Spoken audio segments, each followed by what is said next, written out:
Hi everyone! Hi guys, we are at the first ever Martini Expo in Brooklyn, New York. And we're about to do a martini tasting, so wish us good luck because it's literally the middle of the day.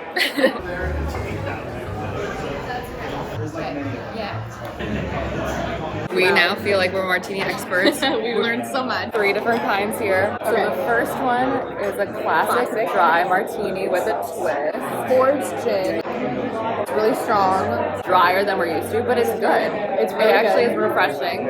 And the second one is a Gibson martini, which we learned has, you can see it has a little pickled onion. It's sweeter than you think it's going to be. Yeah, it's not as savory. Like there is something, I guess it's the blanc vermouth, makes it really sweet. There's a lot of sugar in it. And then this one was kind of like the dessert one. The Velvet Tuxedo number 2. Cheers. Cheers.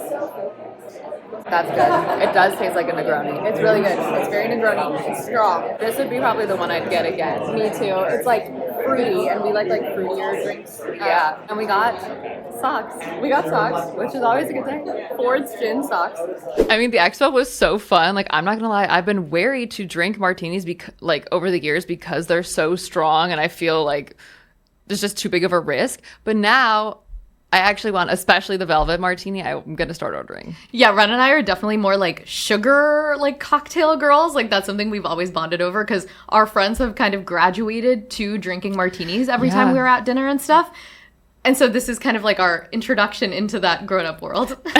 And it was really cool because we got actually a history lesson about the advent of martinis and the rise of popularity and the fact that they're actually more popular today than they've ever been, which is saying a lot because they're so iconic. James Bond, shaken not stirred.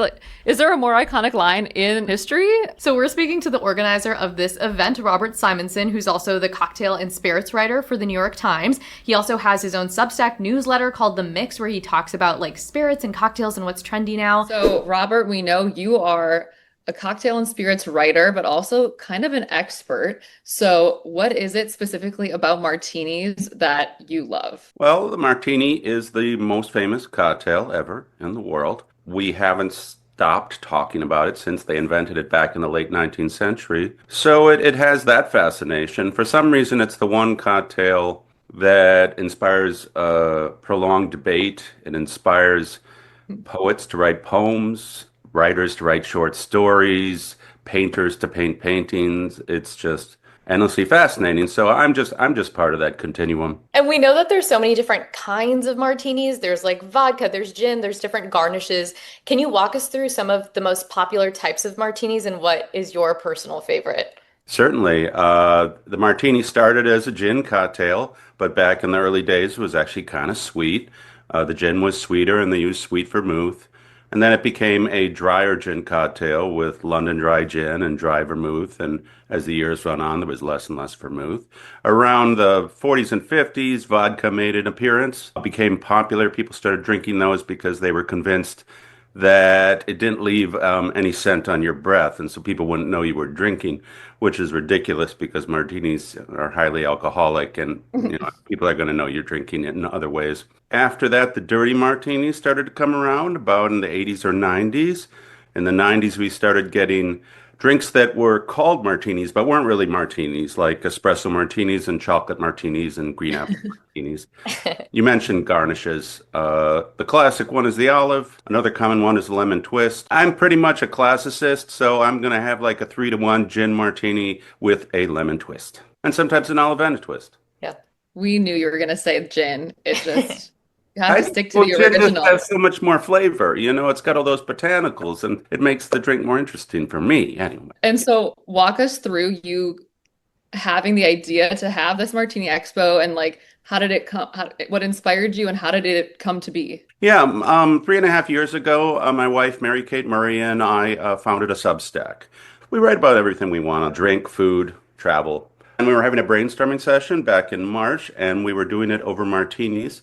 And I don't know who said it, if it was Mary Kate or myself, but I go to a lot of cocktail conventions, and we thought, there's never been a convention about one drink. We thought, well, a martini is really the only cocktail that could support a convention because there are just so many variations and there's so much history and so much culture surrounding it. So we started asking people, and everyone kept saying yes. That's a great idea. Let's do it. And the ball started rolling, and then it was impossible to stop it. That's so cool. I mean, it felt like a very timely expo because we read in an interview that you said martinis are now more popular than they've been before, which is surprising since they've been around for so long. Why do Yeah, you think we're seeing this like resurgence of the martini, especially in younger Gen Z culture? the pandemic had something to do with it. They were starting to become popular again, like in 2018, 2019, a little bit. But then in the pandemic, we were all forced inside and we had to make our own drinks. And if you're going to make your own drinks, you have to do the simple ones. Martini is one of the simplest drinks out there. It was a hard time, and so everyone needed a strong drink. And a martini is a strong drink. And then once we were all unleashed onto the public again and the bars were open, we went to the bars and we said, give me a martini. And if they didn't have a martini, they came up with one. And now, 5 years later, we're at a place where every bar and every restaurant has a house special martini. Well, speaking of that, we need to ask you, where is the best place to get a martini in New York? In New York, we're so spoiled. We're so lucky. You're always going to get a great martini. Gage and Tollner in Brooklyn. Good to know, Ren. We have to go. Yep, we will be going. And then I guess for the people who are making martinis at home, do you have a best recipe or any tips? Well, they should do the recipe they like, stronger, weaker vodka or gin, but definitely make sure it's cold. So put your glasses in the freezer, beforehand, and maybe even your mixing glass in the freezer. Martini always tastes better when it's cold. And so now transitioning into all cocktails, because while we have you, we just have to pick your brain about all types. So we have a Sure. little rapid fire. Okay. What do you think is the most overhyped cocktail of all? The espresso martini, which is enormously popular. And it's not that I think it's a bad cocktail. I don't think that. I just think it's overhyped at this point. 100%. That is so true. And then on the flip side, what is the most underrated cocktail? I'm going to say an undersung minor classic. It's called a Jack Rose. It's made with apple brandy, lemon juice, and grenadine. That sounds like a very good fall cocktail.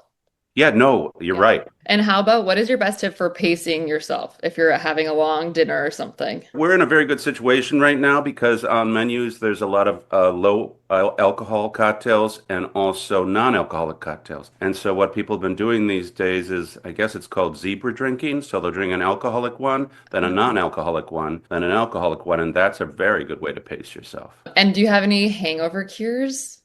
Drink less. That's fair. I don't. Everyone thinks there. I don't think there are hangover cures. If you can find something that works for you, fine.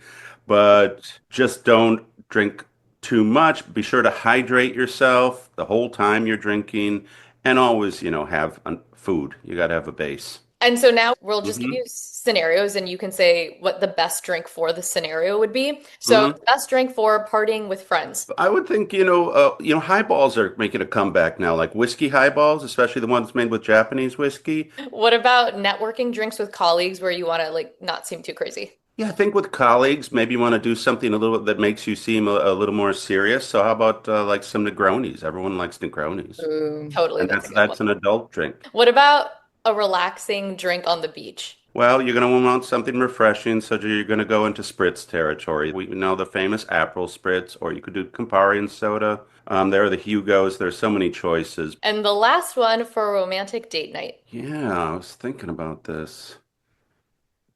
Why not not cocktails? How about just some champagne?